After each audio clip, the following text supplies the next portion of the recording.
Doctor صاحب جو حالیہ رپورٹس آئی ہیں اس کے مطابق جو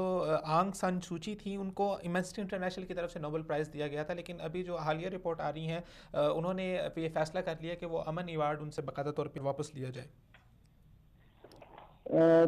دیکھیے یہ اتنی سادہ بات نہیں ہے کہ آپ نے ایک خاتون کو آپ نے پہلے نوبل پرائز دیا اور اس کے بعد آپ نے وہ پرائز اسے واپس لے لیا۔ بات یہ ہے کہ یہ جو 7 سے 8 لاکھ مسلمانوں کا کچھ تو خون کیا جا رہا ہے، ان کے جسموں کے ٹکڑے کیے جا رہے ہیں، ان کے بچوں کو ان کے سامنے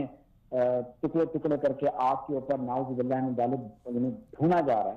تو کیا اس کا یعنی رد عمل عالمی برادری کی طرف سے صرف یہ ہونا چاہیے کہ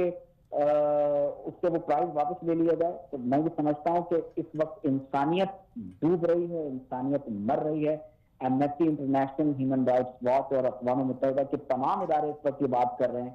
کہ فسادات ہو رہے ہیں اور یہ مسلم جینوسائیڈ ہے، وہاں پر کسی اور کمیونٹی کے لوگوں کو نہیں مارا جائے۔ تو